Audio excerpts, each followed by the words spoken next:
Selamat sore. Mari minta tepuk tangannya dulu.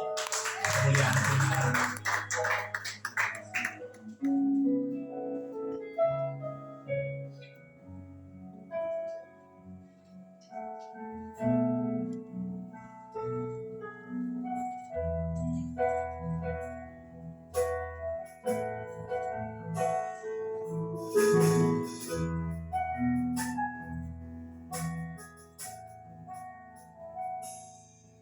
Sangat indah ku berhadapan denganmu, memandang wajahmu, Yesus kekasih jiwaku.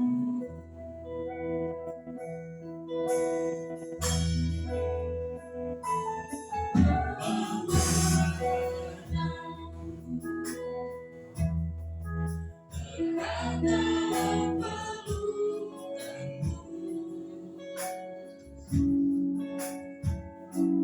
menikmati kasih dan indahnya hadiratmu.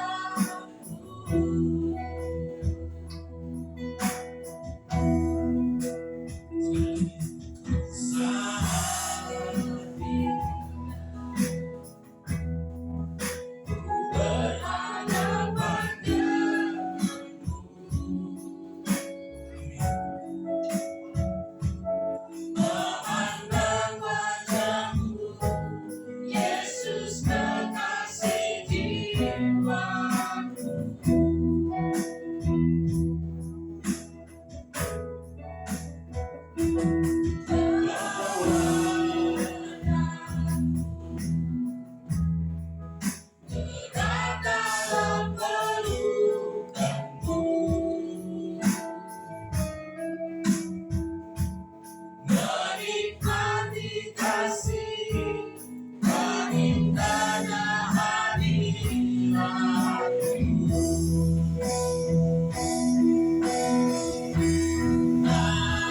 Hadirat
Engkau sediakan untuk kami Tuhan.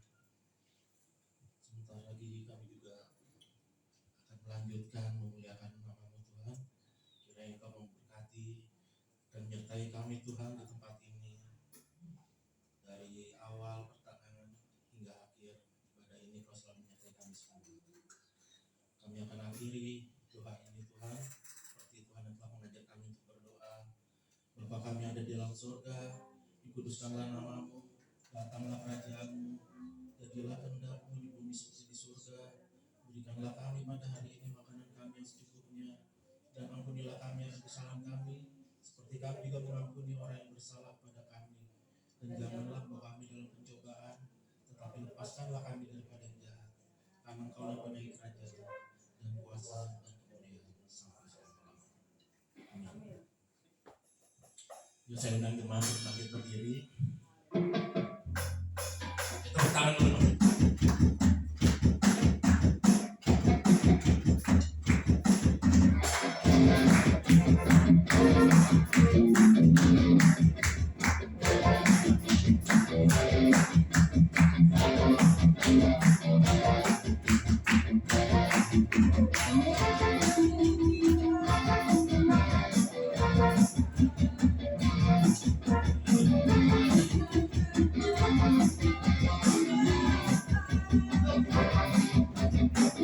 Terpujilah nama-Mu Tuhan, kuat dan penuh kemuliaan. Satu suara kami nyatakan, kebesaran-Mu tetap selamanya. Pujilah nama-Mu Tuhan,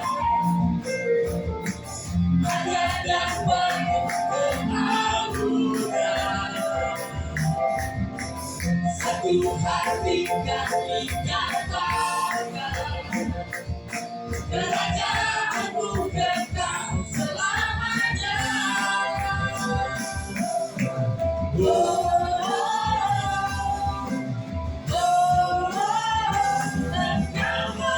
Raja atas dunia, yang menghancurkan kutuk dan membebaskan jiwa. Kami bersorak bertepuk tangan, Tuhan berjaya dan memerintah untuk selamanya.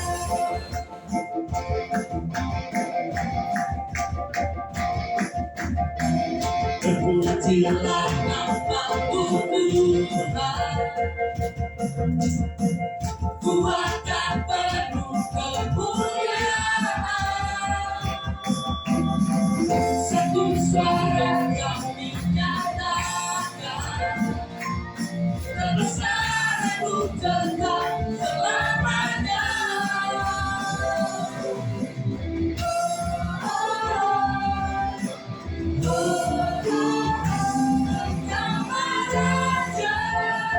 Atas dunia, yang menghancurkan kutuk dan membebaskan jiwa. Kami bersorak bertepuk tangan, Tuhan berjaya dan memerintah untuk Engkaulah Raja atas dunia, yang menghancurkan kutuk dan membebaskan jiwa. Engkaulah Raja atas dunia, yang menghancurkan kutuk dan membebaskan jiwa. Kami bersorak bertepuk tangan, Tuhan berjaya dan memerintah untuk selamanya.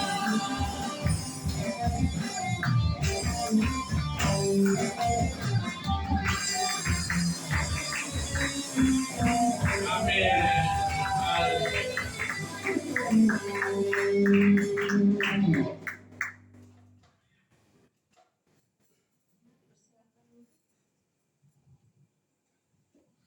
memasuki firman Tuhan.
menyembahmu Yesus, senang hatiku dan kekuatanku, rindu menyembahmu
keadaan kami masing-masing.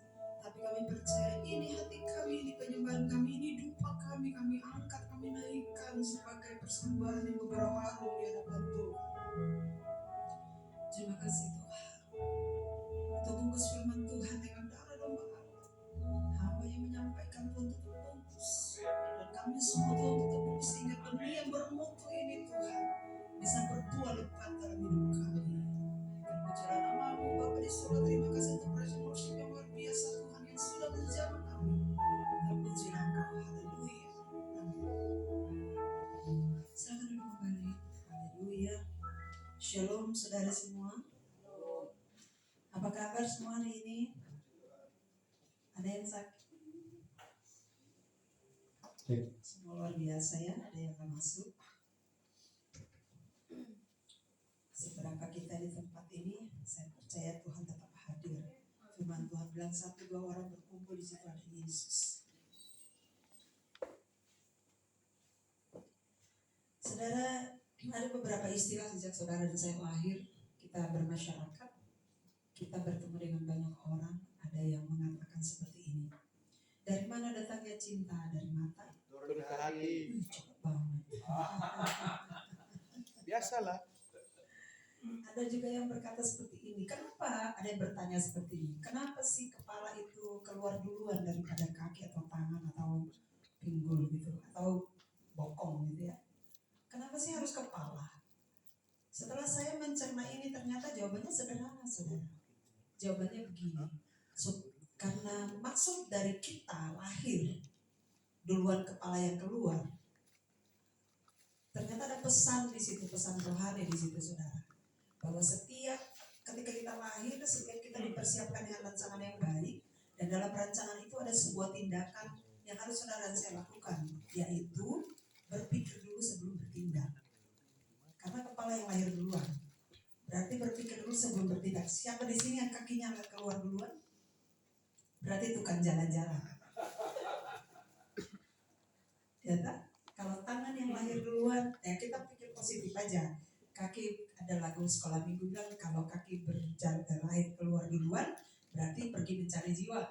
Kalau tangan yang keluar duluan, ada nggak ya? Pernah ada orang lahir tangan duluan ya? Nggak ada rasanya ya.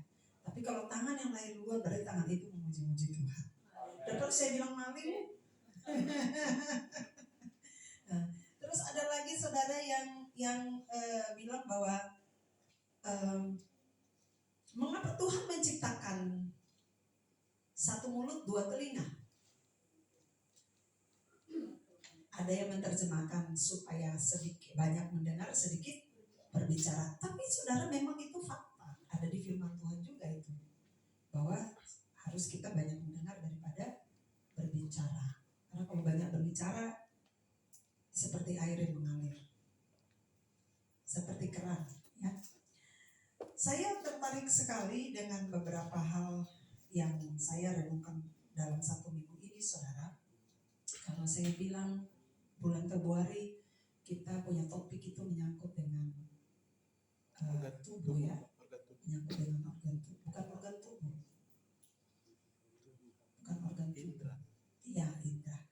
Jadi kemarin kita sudah mulut, kita mata, kemudian lidah. Hari ini saya bicara tentang, ada yang tahu? Soalnya saya tahu karena dia nyontek di.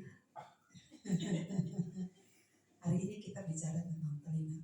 Saudara, beberapa hal yang harus kita pelajari bahwa setiap Tuhan Yesus berkhotbah di gunung, di pantai, mau di mana dengan berbagai macam perumpamaan, Tuhan Yesus selalu bilang begini, hendaklah, ada yang tahu?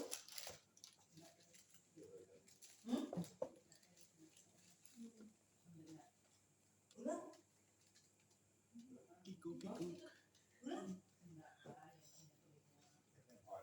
Kita buka dulu di Matius 13 ayat 9. Ini tandanya kurang baca lagi. Pendeta cuma tes saja. Kita cuma 2, 4, 6, 8, 10, 12, 14, 15.000 orang, tambah saya 16.000 orang. Tapi ternyata tidak ada yang menghafal ini. Nah, ini dia. Siapa bertelinga mendengar. Saudara masih ingat saya pernah bawa tentang benih? Nah, bagian dari firman Tuhan ini adalah setiap kali Tuhan Yesus menyampaikan perumpamaan, berarti di situ ada kata, siapa bertelinga hendaklah ia mendengar. Setiap kali Tuhan mengajar di bukit, Tuhan selalu bilang, siapa bertelinga hendaklah ia mendengar. Saudara, ada pesan di situ bahwa terkadang orang yang mendengar firman Tuhan pun dia tahu, dia dengar, tapi dia tidak mendengar. Paham di situ? Dia dengar, saudara. Maksud dari kata mendengar, kalau dalam bahasa Ibrani yaitu azon, yang artinya apa, saudara? Itu merujuk kepada binatang, saudara. Binatang yang peka, lalu dia mendengar, ada di Amsal. Itu binatang yang peka, terus dia mendengar. Jadi kita ini diibaratkan kuping kita itu seperti binatang yang benar-benar tajam. Ozon itu artinya tajam mendengar. Jadi kita diarahkan, kenapa Tuhan selalu bilang siapa bertelinga hendaklah dia mendengar, karena itu tadi setiap orang mendengarkan firman Tuhan dia dengar. Tapi masalah azon tadi yaitu sebuah ketaatan di sana ketika saudara mendengar, saudara melakukan, yaitu ada kata mendengar dan taat. Itu yang arti dari azon tadi, mendengar dan taat. Kalau dalam perjanjian lama, saudara, kita pelajari Nabi Nuh ketika Tuhan berbicara bagi dia, Tuhan tidak menunjuk muka rupa ya, tapi Tuhan mendengar dengan firman. Tuhan berfirman dan dia mendengar. Nuh, akan terjadi tsunami. Jadi engkau harus mempersiapkan, ini bahasa hari-hari. Akan terjadi tsunami. Jadi engkau harus mempersiapkan batra dengan ukuran bla bla bla bla, dan setiap elemennya, saudara. Nuh tidak mengabaikan satupun. Nuh melakukan apa yang Tuhan perintahkan. Ini yang saya sebut Nuh mendengar. Tadi Nuh mendengar dengan begitu tajam, lalu dia taat. Tidak ada yang misalkan Tuhan bilang 2 cm dia lakukan 3 cm, tidak. Kemudian kita lihat lagi Samuel. Saudara pernah baca kalau Samuel itu dia berada di bait. Samuel ini mamanya nama siapa? Siapa? Nah, Hana, saudara, ketika mendapat Samuel, dia datang ke bait Allah dan dia bilang begini, Tuhan, dia seperti perempuan mabuk. Dia bilang, Tuhan, saya hanya ingin 1 anak, dan kalau Tuhan kasih anak itu, saya akan mempersembahkan anak ini kepada Tuhan. Dan ketika Samuel lahir, dia membawa Samuel ke bait Allah. Disitulah Tuhan berbicara dan pendengaran Samuel yang umurnya remaja itu tajam. Lalu dia mengikut, dia pergi ke dia, Bapak panggil saya? Tidak. Kedua kali, Bapak panggil saya? Tidak. Bapak panggil saya? Tidak. Lalu Nabi bilang, ternyata bukan aku, tapi Tuhan yang mendengar, yang memanggil kamu. Ada yang lain lagi, saudara, Yeremia, Yesaya, karena mereka menaruh telinga mereka, saudara. Mereka mempertajam kuping mereka untuk mendengarkan suara Tuhan. Saudara, saya sangat tertarik di bagian ini karena ketika saya baca, saya membuat sebuah perbandingan Ayub ya. Ayub ketika dalam masalah besar dan banyak sekali teman-temannya datang memuji dia, dan kenapa kamu harus percaya Tuhan? Kamu tinggalkan Tuhan Allahmu. Istrinya sendiri bilang, kenapa kamu harus tinggalkan Tuhan Allahmu? Udah, stop. Kamu begitu menderita. Dia gak lakukan apa-apa. Allah kamu gak lakukan apa-apa. Saudara, kalau saya ada di tempat Ayub, pasti saya terpengaruh dong. Iya ya, sudah luka-luka boba kayak begini, udah sampai udah bau busuk, tapi kok ternyata Allah gak lakukan apa-apa. Tapi saudara perhatikan di sana bahwa Ayub tidak terpengaruh, pendengarannya, kupingnya yang tajam itu tidak terpengaruh dengan apa yang dikatakan istri dan teman-temannya. Dia tetap melekat dengan Tuhan, taat setia, sehingga Tuhan mengembalikan semua yang hilang berlipat kali ganda. Ini masih bicara tentang pendengaran telinga tadi, saudara. Saudara dan saya lahir, kita tidak bisa melihat dan tidak bisa mendengar. Tapi saya pastikan melalui para medis saya browsing, saudara, ternyata hal pertama yang saudara dan saya ketika lahir beberapa hari kemudian yang berfungsi itu pendengaran kita, bukan mata kita. Luar biasa, saudara. Makanya saya langsung kaitkan dengan ini. Siapa bertelinga hendaklah ia mendengar. Kemudian kenapa Tuhan menjadikan 2 telinga 1 mulut? Kalau Tuhan bilang kamu mendengar dulu,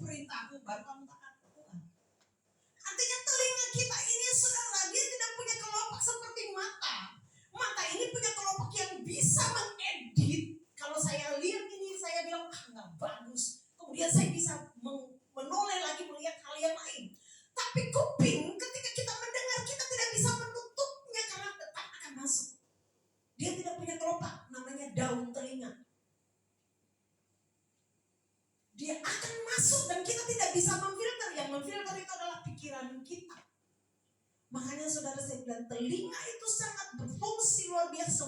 Semua sangat berfungsi. Tapi saya lagi menceritakan tentang bagaimana fungsi telinga kepada saudara dan saya ketika kita mendengarkan firman Tuhan.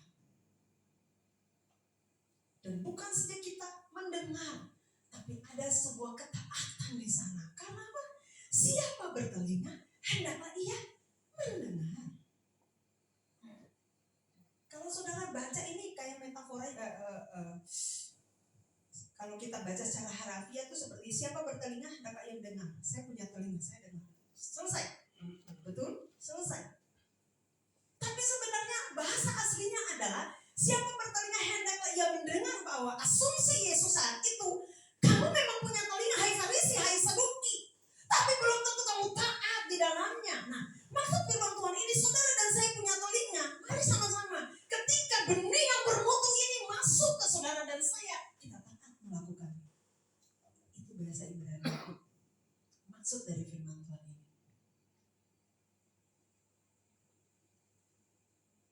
Jadi kenapa kita punya dua telinga? Sampai di sini yang biasa korek-korek kuping, kasih keluar tai telinga.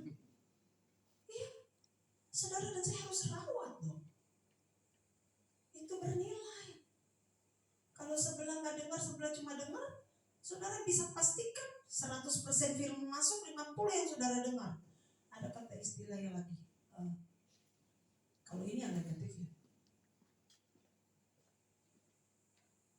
Masuk kiri, keluar kanan. Jadi kalau saudara dan saya nggak bisa merawat telinga kita, ya pasti kita nggak bisa dengar dengan baik.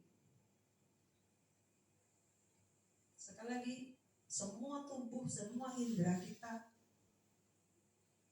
itu adalah ciptaan Tuhan.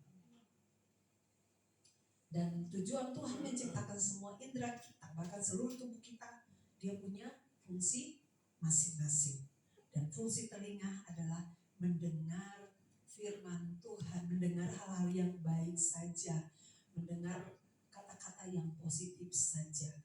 Jika ada banyak di TikTok bilang, kalau kamu mendengar kalau kamu duduk dengan orang dan orang itu suka menceritakan orang lain, lebih baik kamu pergi dan meninggalkannya. Ternyata kalau saya lihat ada saudara di Amsal, banyak sekali bagian-bagian firman Tuhan yang memang sudah di firman Tuhan sudah di modern, dikasih kata-kata modern untuk saudara dan saya dengar, jadi enak didengar gitu. Jadi kalau kita duduk dengan pencemooh, kita bisa saja jadi pencemooh saudara, karena telinga kita mendengar, lalu kita mulai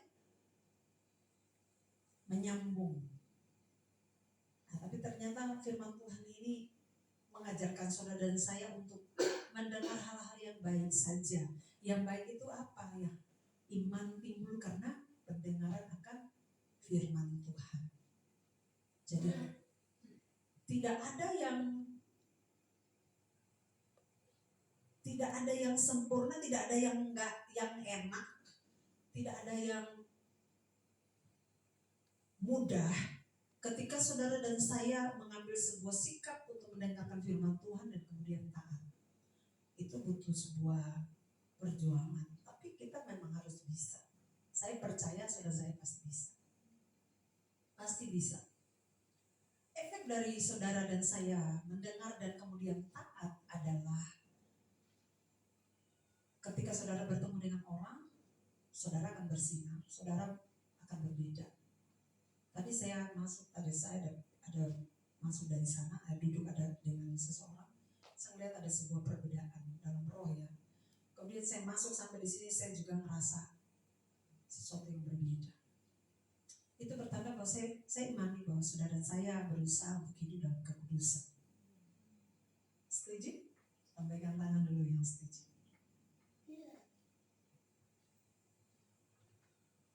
Jadi kalau kita mendengar firman Tuhan dan kita taat, saya percaya kita akan bisa melihat dan merasakan siapa yang ada di samping kita.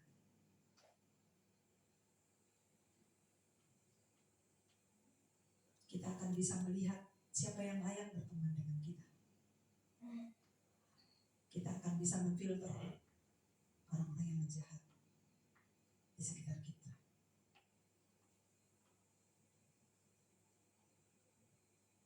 Karena saya yakin Ayub bisa melakukan itu karena dia punya keinginan, kemauan.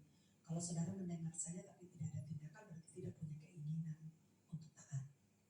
Tapi ketika mendengarkan firman Tuhan, berarti punya keinginan untuk taat. Itu disebut mendengar. Ya kan?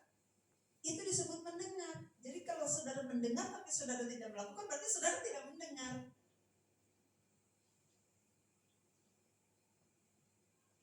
Tapi ketika kita lakukan, maka kita lagi mendengar dan taat.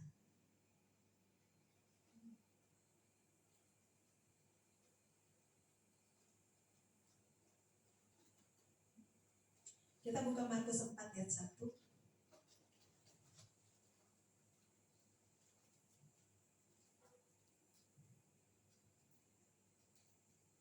Pada suatu kali Yesus mulai pula mengajar di tepi danau, maka datanglah orang banyak yang sangat besar jumlahnya mengelumuni dia sehingga ia naik ke sebuah perahu yang sedang berlabuh, lalu duduk di situ sedangkan semua orang banyak itu di darat di tepi danau itu.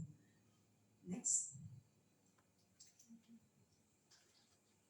Langsung ke 4 ayat 23 aja. Nah, itu di danau ya saudara. Barang siapa mempunyai telinga untuk mendengar, hendaklah ia mendengar. Tadi saya bilang, di setiap momen di mana Tuhan menginjil, Yesus menginjil di danau di mana dia selalu menyebut yang ini.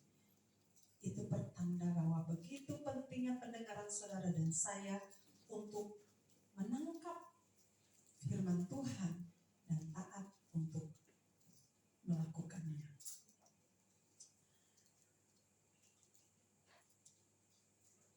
Kita buka 1 Yakobus 19 ayat 20.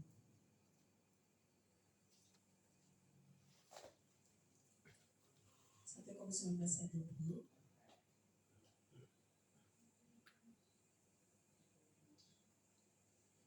Satu Yakobus 19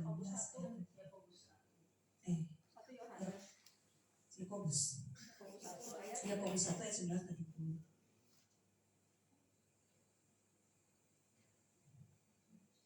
Roma 10 ayat 17.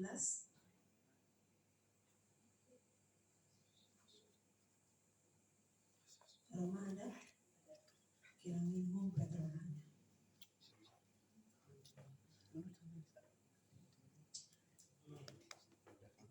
Nah, ini dia. Apa yang telah ada sejak semula, yang telah kami dengar, yang telah kami lihat dengan mata, yang telah kami saksikan, dan apa yang telah kami raba dengan tangan kami tentang firman Tuhan, itulah yang kami tuliskan kepada kamu. Next.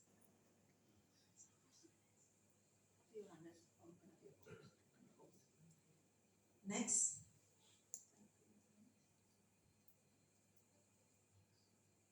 Hidup itu telah dinyatakan dan kami telah melihatnya, dan sekarang kami bersaksi dan memberitakan kepada kamu tentang hidup kekal yang ada bersama-sama dengan Bapa yang dinyatakan kepada kami. Saudara, posisi Yohanes menyampaikan firman Tuhan ini bahwa ketika dia dibuang di Pulau Patmos, dia mendapatkan pewahyuan kepada 7 jemaat yang ada di Efesus. Kita buka Wahyu 1.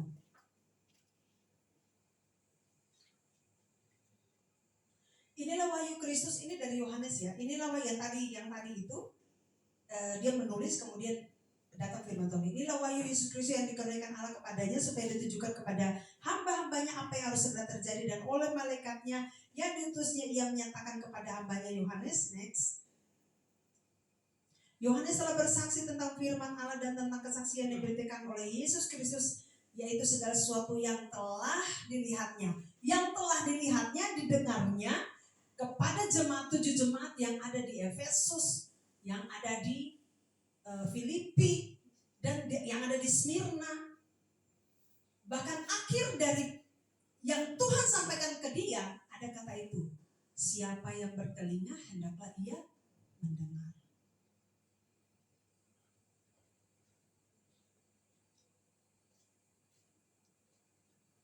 Berarti Yohanes sudah, bukan Yohanes Pembaptis ya, ini Yohanes murid Yesus. Bapaknya Zebedius, mamanya Salome. Saudaranya Yakobus.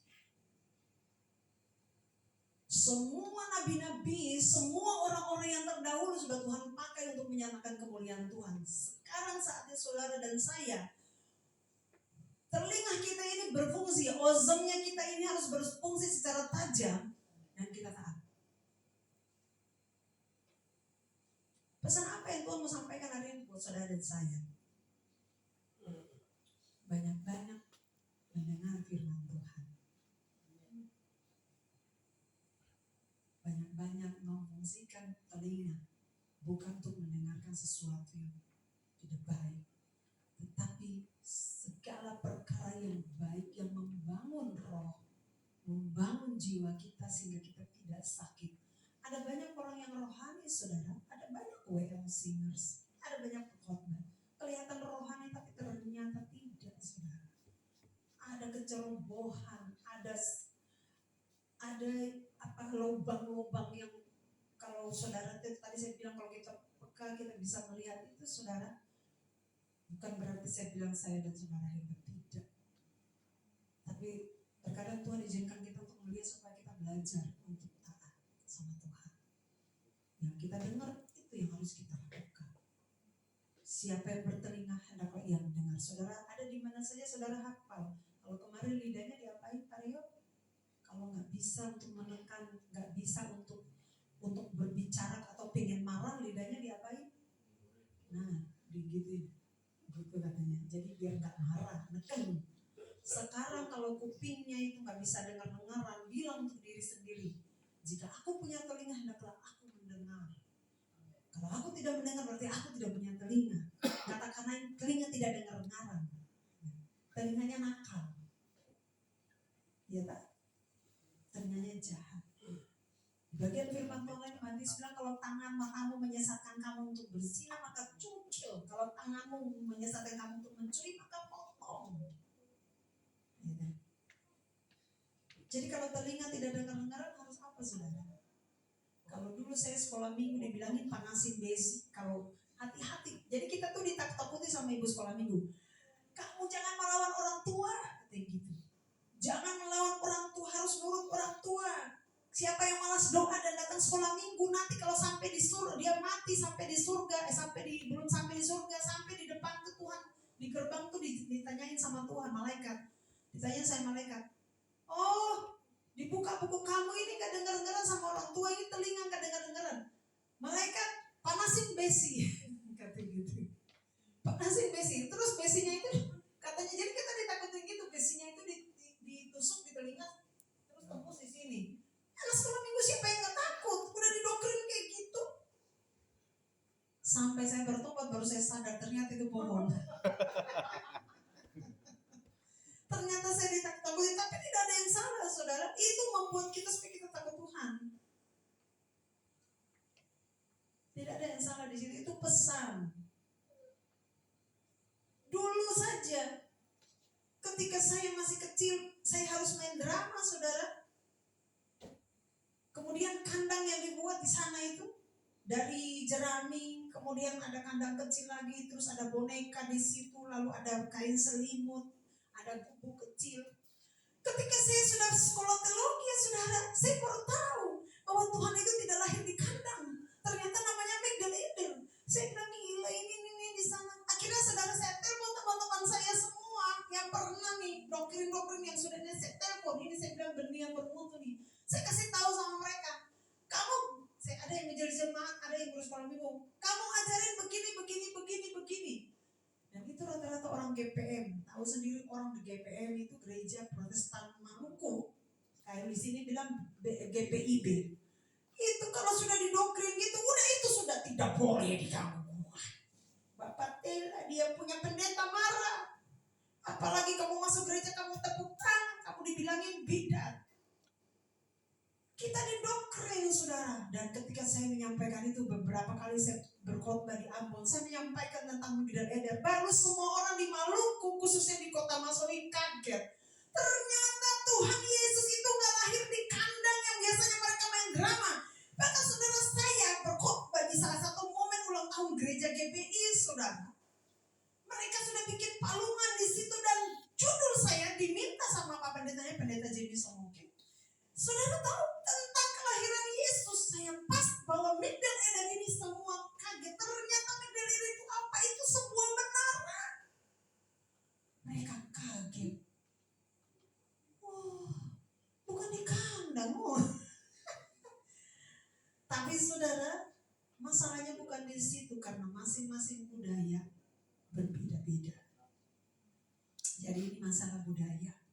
Tapi tetap kita fokus kepada kebenaran yang utuh. Kita meletakkan kebenarannya dulu bahwa Tuhan tidak lahir di kandang yang hina. Karena di sana bilang ponotai ayam. Kan kalau ada narasi kan. Ada narasi, selalu drama itu ada narasi. Tuhan Yesus lahir di kandang Bethlehem yang hina. Banyak kotoran di sana. Jadi kita tuh udah nangis saudara. Di doktrin itu kita ada yang nangis, ada yang karena terharu itu. Ya gara-gara kita Tuhan datang. Gara-gara kita punya dosa Tuhan datang. Tidak ada yang salah di situ. Ini masalah budaya karena kita di sana tidak ada menara saudara, yang ada kandang. Identik kalau kita pelihara ayam ada kandang. Jadi seperti itu. Pendengaran kita mendengar sampai dewasa. Ketika saya tahu kebenaran itu, saya bilang, terima kasih Tuhan. Dan saya harus bagikan itu untuk orang lain. Supaya kebenaran itu duduk dengan benar. Nah sekarang telinga ini harus duduk dengan benar. Ozan yang artinya saudara punya telinga, saudara harus tajam mendengar suara Tuhan. Bukan mendengar sampai di situ. Ozam artinya saudara mendengar dan saudara taat. Kata taat cuma di 4 huruf. T-A-A-T. Satu kata sederhana tapi susah semua orang melakukannya. Susah. Makanya sering Tuhan bilang, siapa bertelinga hendaklah ia mendengar. Karena betapa sulitnya orang mendengar dan taat. Hari ini dengar, besok berbeda lagi.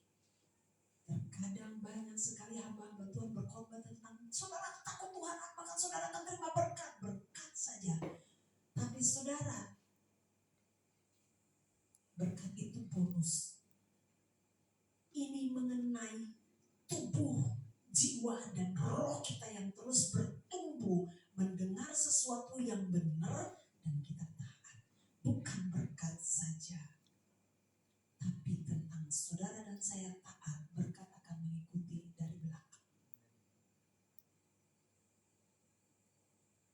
Saya tutup dengan satu kata yang sederhana. Jika saudara punya telinga, saudara harus mendengar. Ozan yang artinya tajam. Tajam yang artinya saudara mendengar dan saudara